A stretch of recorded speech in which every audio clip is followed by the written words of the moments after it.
trust to a mind when you dealing with a broken heart. This is for the ones that have been silenced. Let's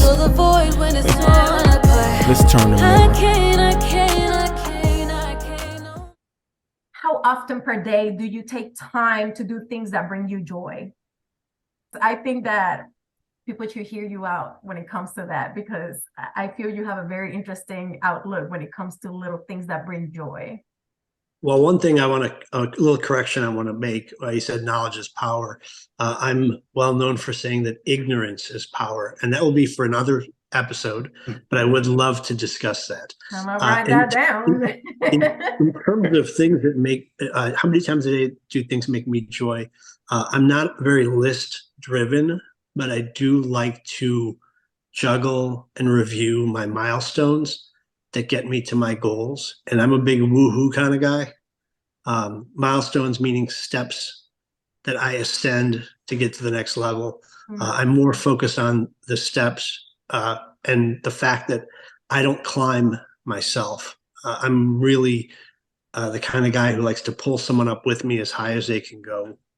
And when they get to their peak, they usually push me up to the next level myself.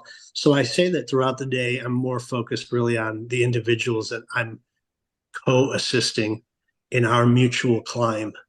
We don't have the same destination. We're not ascending to the same mountaintop. We might just be ascending the same bottom of the mountain at this time.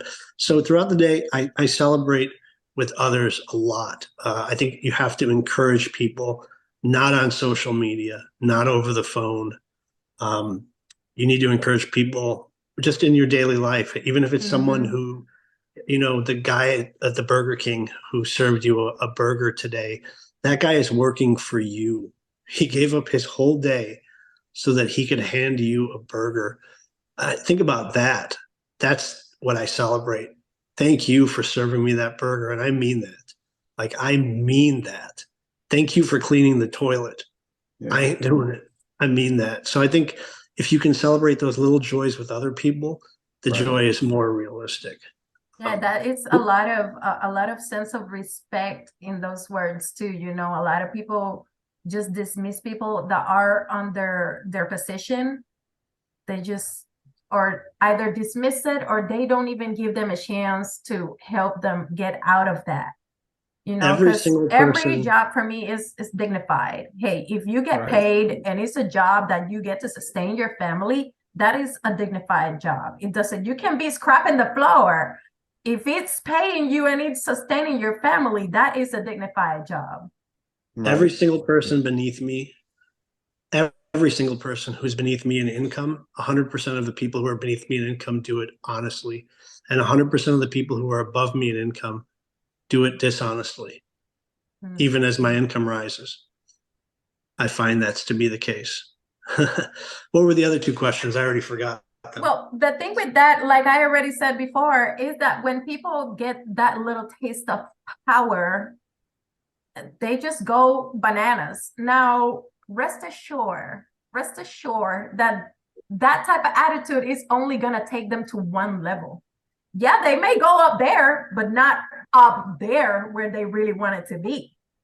That's pretty sure that with your mindset, you're the one who's going to be like, oh, hello, bye, and going up there. The other question that's big. says, that's big.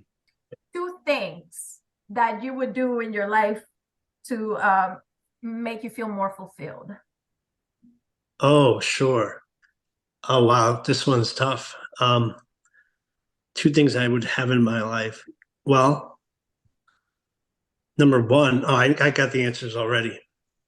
And these are true answers. Number one, I would feel more fulfilled if I had more mutually trusted people.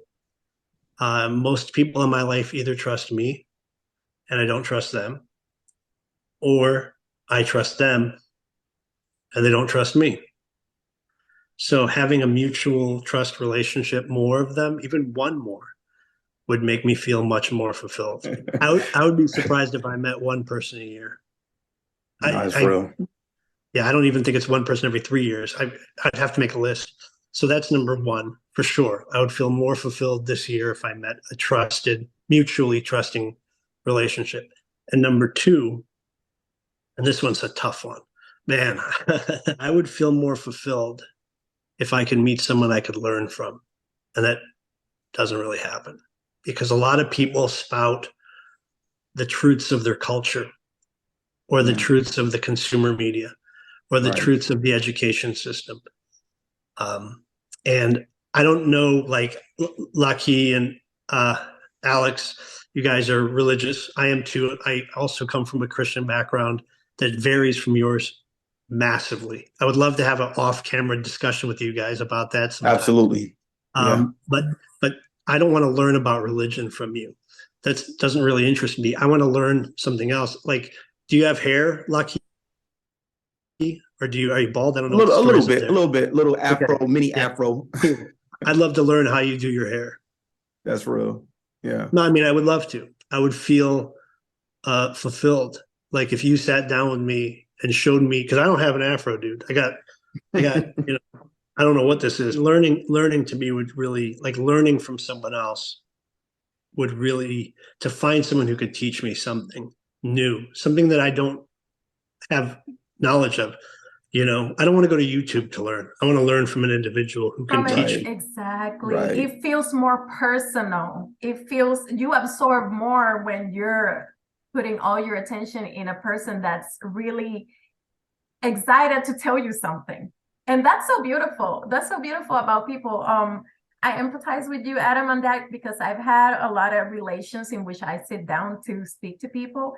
And there is times that I have this feeling and I cannot say it out loud because I know they're going to be like, oh, you tripping, girl, or something. But I'd be mesmerized. I'd be like, wow, you know, in this 10 minutes, I've learned so much from you. And you are such an extraordinary human being. And I can say that because if I say that, what they're going to be like, okay. That was super random.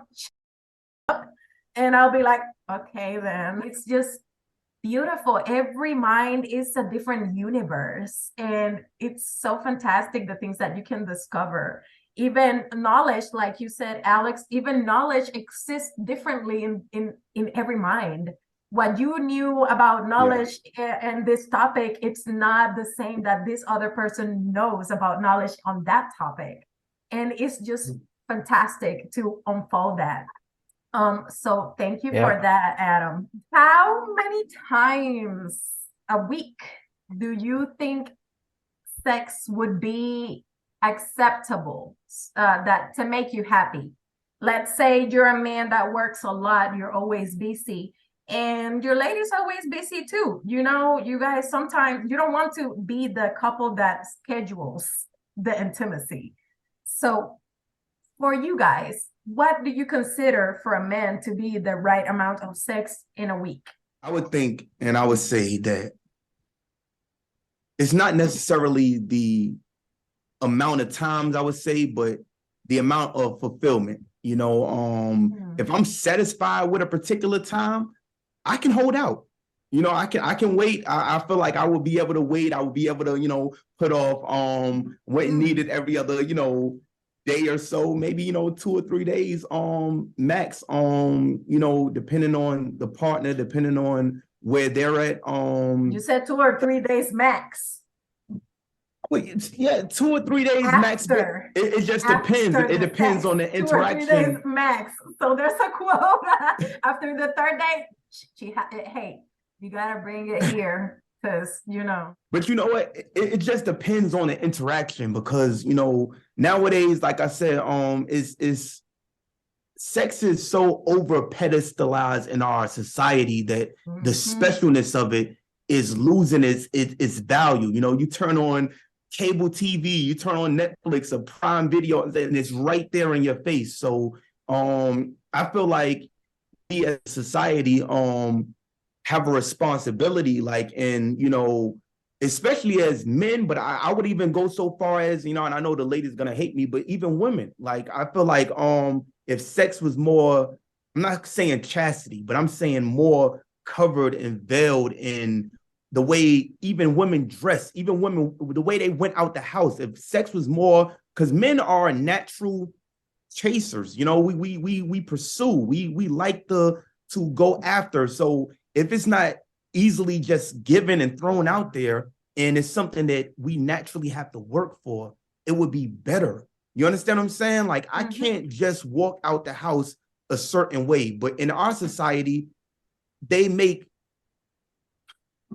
how do I want to say this without being offensive? Because I'm gonna be real. Like, it is be so real. crazy. Be as realist as you can be right now. Okay, all right. It's just so crazy how you see some, and I used to, as a single man, and especially as a single man who's a believer in trying to walk in a path of righteousness, walk before God, and keep my thoughts, my mind pure. You know, try not to lust after anybody else's situation or wife or old lady. I want my own. I want to be blessed with my own, and I want to go in the house and mind my business. You understand what I'm saying? So in a society that pushes sex so crazy, it is insane that we have to go out here, and how a rapper once said, touch but don't taste, taste but don't swallow. And these are the rules that we're supposed to follow.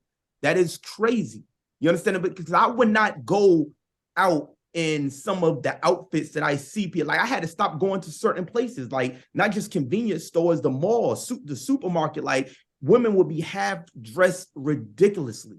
You understand what I'm saying? And the way they wear clothes out in public is insanity to me. And not just in my community, in the world. Like how Adam said, you know, there's certain cultures that do certain things, but nowadays, every culture and every race and every place that you can name, it is openly acceptable to dress however and to be however, and not like have any form of like just covering up anymore. Like, I cannot go to a beach and just walk around in a pair of Speedos with my testicles hanging out. Like, there will be children around. I would get arrested or something. Like, people would be like, but women can naturally have every nipple hanging out, their behind cheeks hanging out, like walk around openly accepted and not be arrested, not looked at as double moral predators.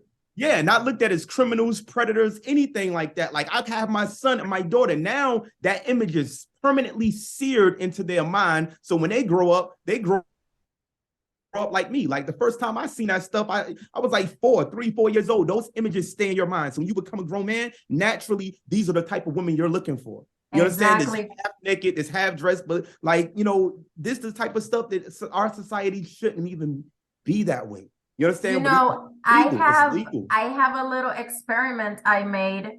It was a spiritual experiment. At some point, I'm still into it, but I'm not practicing it as I should be. At some point, I was that lady that will not use bra and come outside.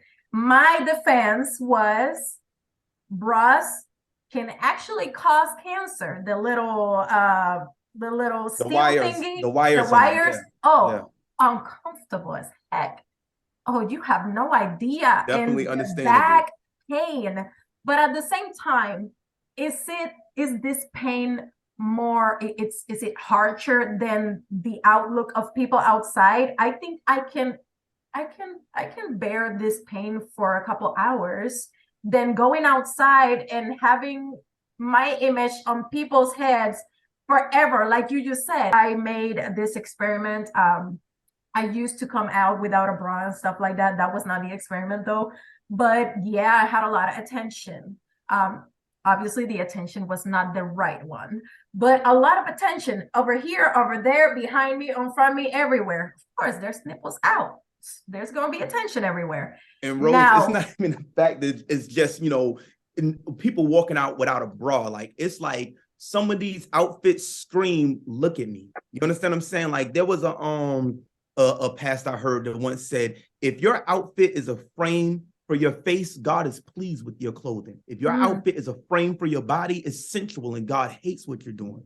You understand what I'm saying? So like, these outfits are just they're not meant to highlight anybody's face. Nobody is looking at this woman's face when she walks past. Everybody, you know what everybody is looking at.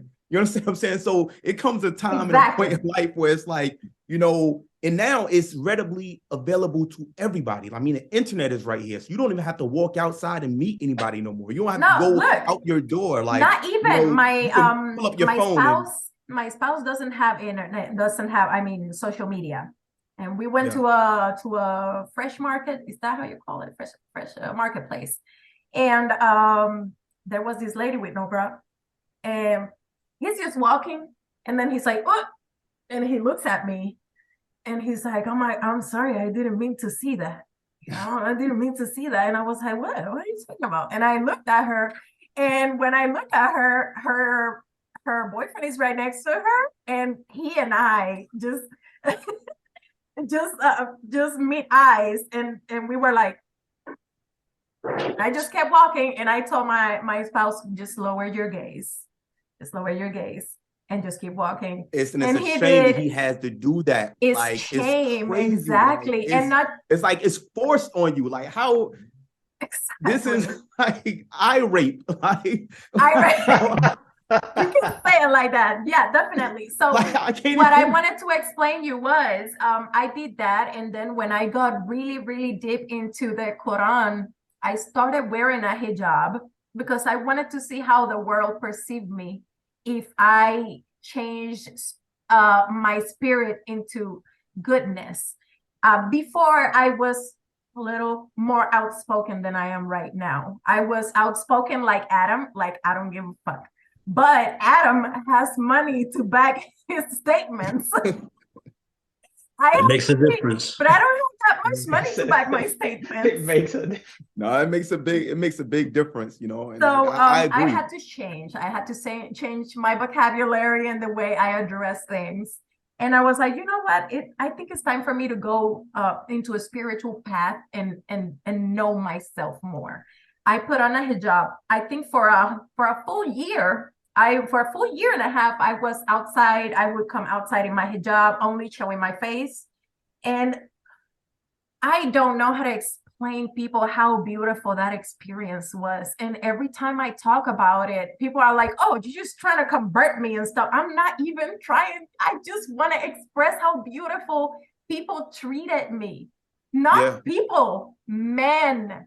Listen. Yeah. No, self-control is something only two times men holla at me with my hijab on. And those 2 times, other men got in the middle and told them to walk away. Yeah. Those 2 times. Do you know how beautiful that was for me? No I can imagine. Ever stand up for me like that. Listen, I felt so wow. I was like, these men really have God inside of them. They just don't know it yet. But they are instinctive. As soon as they see danger, they go and fight. Like, you guys are just warriors by nature.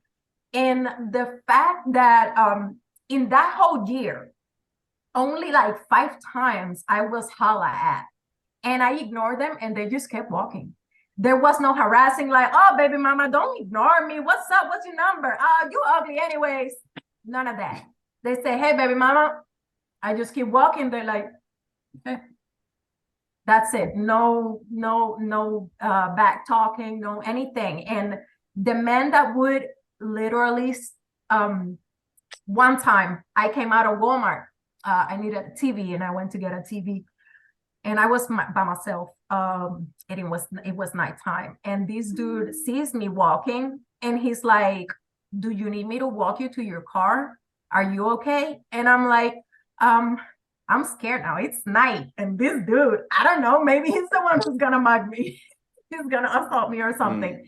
But I took the risk. I said, listen, who doesn't risk doesn't really discover anything. So let me see what happens. And I said, yeah, sure, please, thank you. Because there was a lot of homeless around trying to ask for money and stuff, and I didn't want to be approached at the time. So I said, yeah, please. And he walked me to my car. He waited until I got in my car. And as soon as I got in my car, he said, have a good day, God bless. I mean, have a good night, God bless. And he left. Wow.